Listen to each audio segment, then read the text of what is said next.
Hello everyone. This video will serve as a paper summary for the recently published article VEViD, or Vision Enhancement via Virtual Diffraction and Coherent Detection, published in the new journal eLight.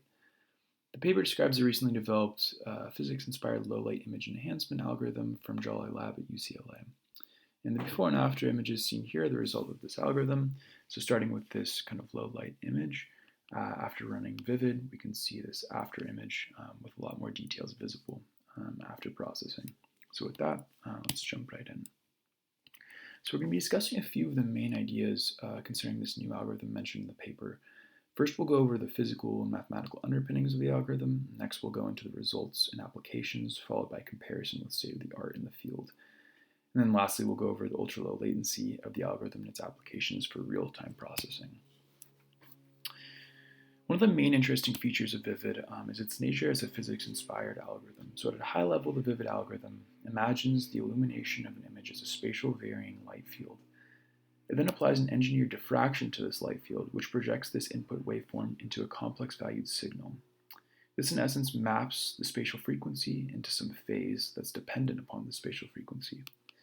After this virtual diffraction, the phase of this signal in the spatial domain is extracted, and this actually becomes the final output of the algorithm. So the final output of the algorithm is this real valued signal, which is actually the phase after virtual diffraction. We can see what this transformation does to this input image.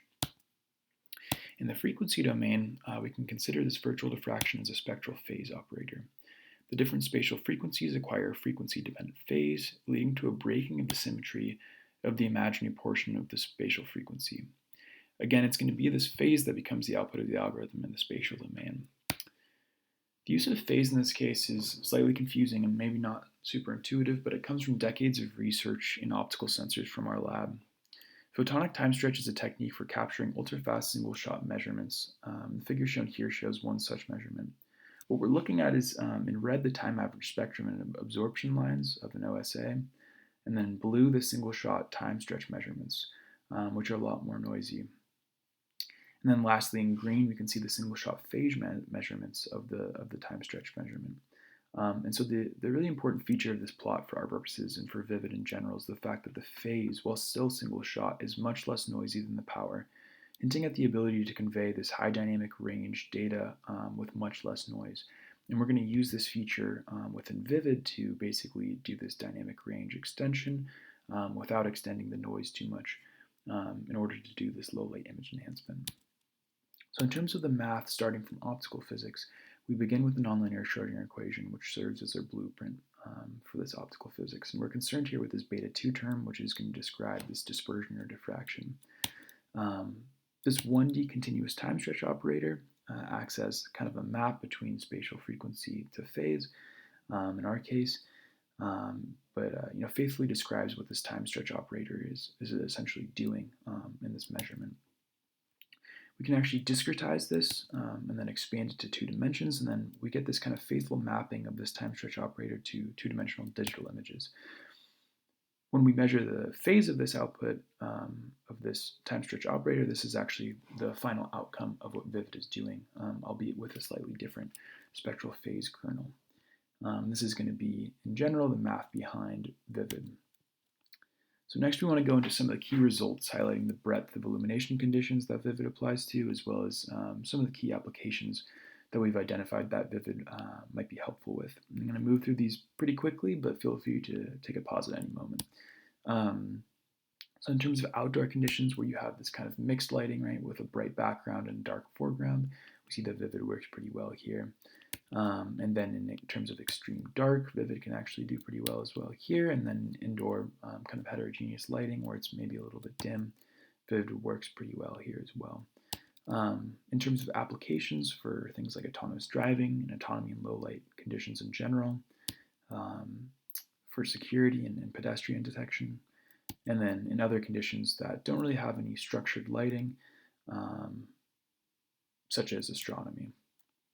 So in addition, we found that by applying VEViD to the saturation channel of images, as opposed to the illumination channel, we're actually able to recover more accurate color profiles that match up better to what you would see if you were actually in this situation.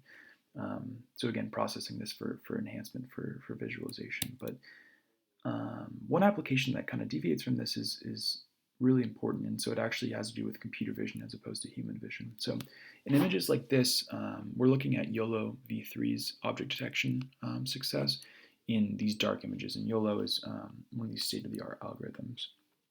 So what we see here is that in these before images, whereas YOLO can only capture a few detections in the top image and actually 0 in the bottom. After preprocessing with VEViD, there are many, many more objects detected in the top and in the bottom, which serves as kind of an ability for VEViD to artificially boost YOLO's generalization power to these low light conditions that were most likely excluded in the training set. So in terms of comparison with state-of-the-art, a lot of recent work in this field has been focused on making use of machine learning and neural networks, and one such algorithm with kind of best-in-class quality of enhancement and fastest runtime is 0DCE. So we want to show here a comparison with 0DCE on these benchmark images here on the right and see that how VEViD stacks up. So this is 0DCE's performance, and then this is VEViD. So VEViD performs just about as well, if not maybe a little bit better than 0DCE on these images, and across different conditions as well. That being said, the kind of more important metric in our case that we're considering is the runtime. And so in terms of these applications where you have autonomy and things like that, you need some type of real-time feedback in order to have these controllers work. And so in this case, we see that VEViD is able to still work in pretty much real time, so at 24 frames per second up until 4K resolution, at which point it's quite a bit faster than 0DCE. And part of this can be connected to the number of parameters and operations that each algorithm has. So whereas VEViD only has 4 parameters, 0DCE has tens of thousands.